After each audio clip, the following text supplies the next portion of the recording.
നമസ്കാരം. എൻ്റെ പേര് ശശാങ്കുളോണ മക്കാത്തിലേക്ക് എല്ലാവർക്കും സ്വാഗതം.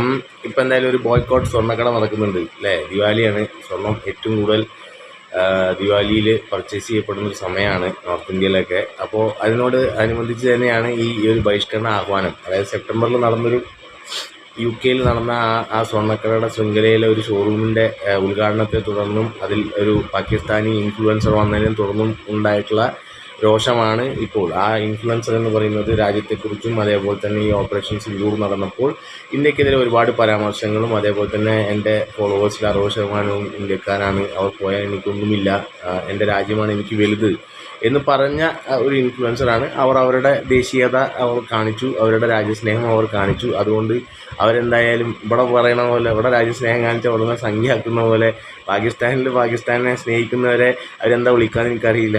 അങ്ങനെയാണെങ്കിൽ ആ കാറ്റഗറിയിൽ പെടും ആ കുട്ടി. ഇന്ത്യയിൽ നിന്ന് അങ്ങനെ പറയരുത്, അങ്ങനെ പറഞ്ഞാൽ ഉടനെ സംഖ്യയാക്കും. അതാണ് ഇന്ത്യക്കാരുടെ ഉറപ്പിപ്പോൾ. എല്ലാവരും സംഖ്യയാണ്. ഈ രാജ്യത്തെക്കുറിച്ച് എന്തെങ്കിലും പറഞ്ഞാൽ ഉടനെ സംഖ്യയാക്കി.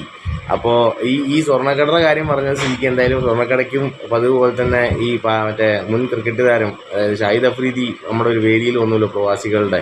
അപ്പോൾ ഈ സ്വർണ്ണക്കടി എന്തായാലും മലയാളികൾക്ക് അഭിമാനിക്കാം. എല്ലാം നമ്മുടെ അവിടെ നിന്നാണ് തുടങ്ങുന്നത്. അപ്പോൾ ആ ഒരു പ്രവാസ സ്വീകരണവും നടന്നതും നമ്മളെ കൊണ്ട് തന്നെയാണ്. അപ്പോൾ നമ്മളെല്ലാവരുടെയും ഒന്നാമതാണ്, നമ്പർ 1 ആണ് എന്നുള്ളൊരു വസ്തുതയാണ്. അപ്പോൾ എന്തായാലും ഇതേപോലെ അവർ വന്നു തന്നെ അറിഞ്ഞിട്ടില്ല. പാകിസ്ഥാൻ ക്രിക്കറ്റ് താരമായ ഷാഹിദ് അഫ്രീദി അവിടെ വരുന്നുണ്ട് പോലും സംഘാടകർ അറിഞ്ഞില്ലായിരുന്നു എന്നാണ് അന്ന് പറഞ്ഞിട്ടുണ്ടായിരുന്നത്.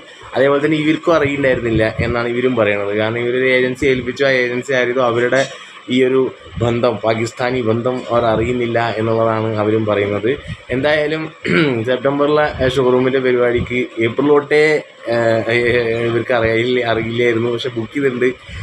എന്ത് തന്നെ ആയാലും വളരെ എല്ലാവരും അത് തുടങ്ങിയ സ്ഥലം ഉണ്ടല്ലോ ബർമിംഗ്ഹാം എന്നൊക്കെ പറയുന്നത്, വളരെയധികം പോപ്പുലേഷൻ, അതായത് പാകിസ്ഥാനി പോപ്പുലേഷൻ ഉള്ള സ്ഥലമാണ്.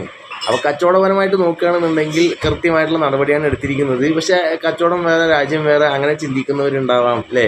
അങ്ങനെയാണല്ലോ ഇപ്പോൾ നമ്മൾ വളരെ ഓപ്പൺ മൈൻഡഡ് ആയിട്ട് ഇങ്ങനെയൊക്കെ സംസാരിക്കണം. അപ്പോഴാണ് നമ്മുടെ ബ്രോഡ് മൈൻഡ്നെസ് നമുക്ക് കാണും. ഉടനെ പറയും ഇന്ത്യ പാകിസ്ഥാൻ ക്രിക്കറ്റ് കളി നിങ്ങൾ കളിച്ചില്ലേ, അപ്പോൾ നിങ്ങൾക്ക് എവിടെയായിരുന്നു. അതാണ് അതിൻ്റെ ഒരു തുലനം എന്ന് പറയുന്നത്. നമ്മുടെ രാജ്യത്ത് ആര് പഴി പറഞ്ഞാലും അവരുടെ രാജ്യത്തോടുള്ള സ്നേഹമാണ് അവർ കാണിക്കുന്നത് അല്ലേ?